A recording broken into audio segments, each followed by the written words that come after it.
If we haven't previously met, I'm Jackie, I'm David's wife, and I want to thank you all for being here and your support of our family.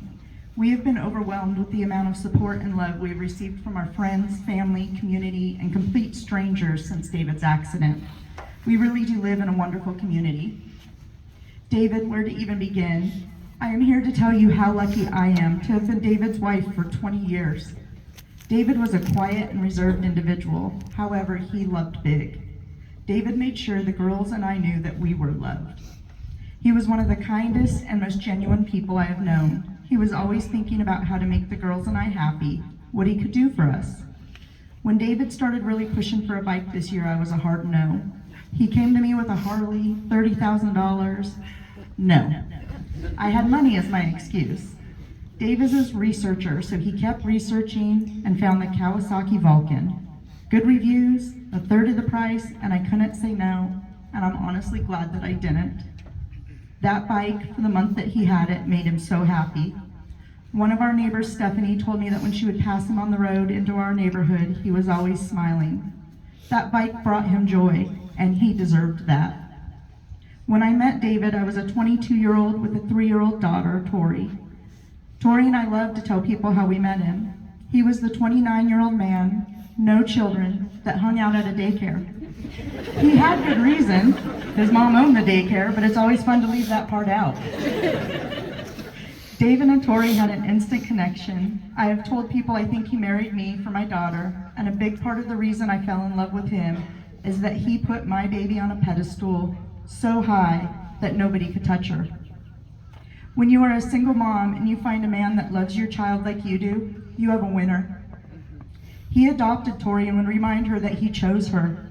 There is no difference in the amount of love he has for Tori or Jazz, and he made that very apparent. We got married in 2003 and had Jaslyn in 2004. I assumed he would want a son, but he really wanted another daughter, and he got one. He was an awesome girl dad. Barbies, Polly Pockets, princess stories, makeup, and tears. He did it all. He knew that he needed to go back to school to provide a good life for his family.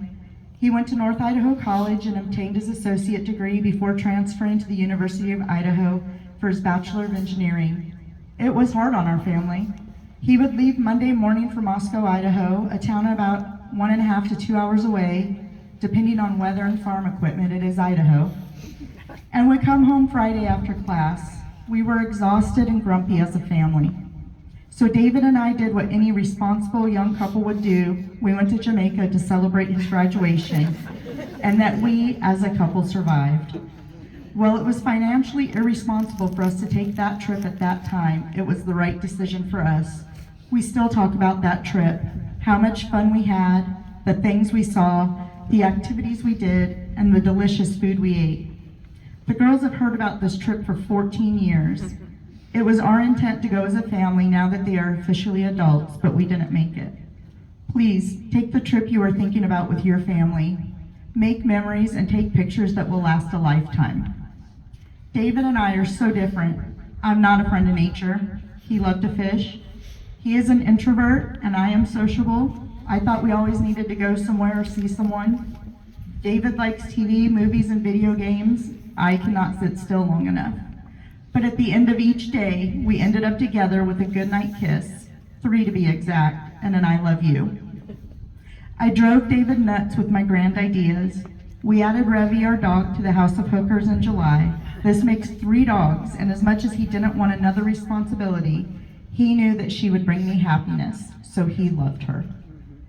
Tori's cat Calliope is David's nemesis and best friend. He loved her, even bought a special brush for her, and would brush her and would help us do her nails, but he complained about her always.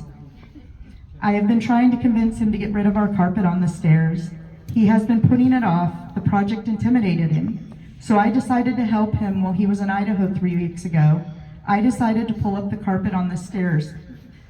I went and bought most of the supplies he would need, and when he got home, there was the landing stripped down to the subfloor.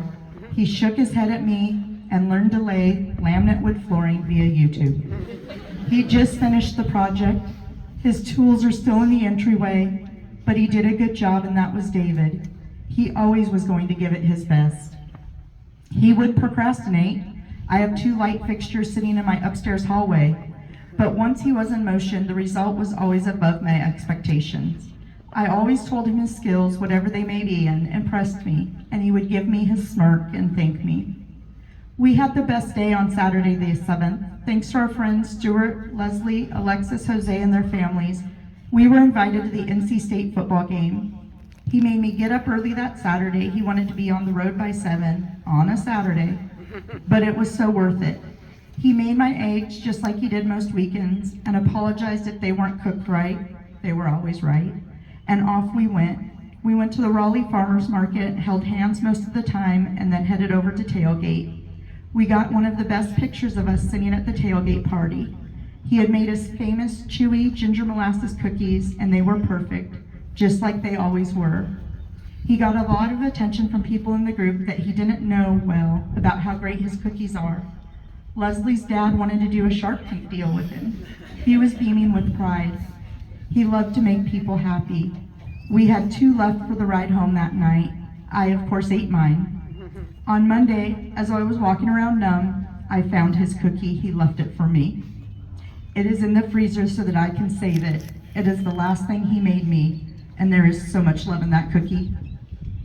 For those of you who don't know, I work for the United States Marine Corps Comptroller at Cherry Point.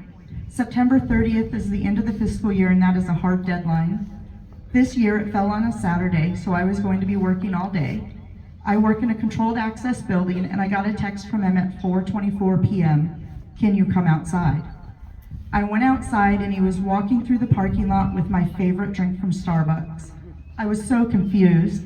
He was on his bike. How in the world did he do this?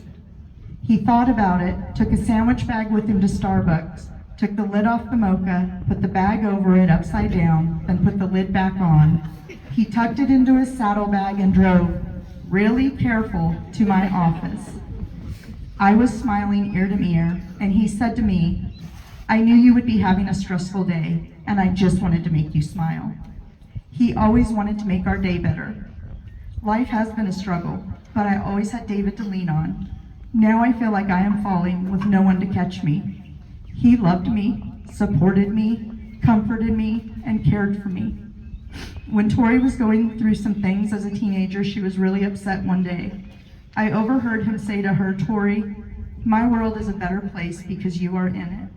Well, I want to tell you all that my world is better because of David. I know that I can do life without him, but I don't want to. It hasn't been easy, but you were always worth it, David Hooker. You are my life, and my happiness. I love you more, and I can't wait for another hug from you, a kiss on my forehead, and to hear you call me sweetheart again.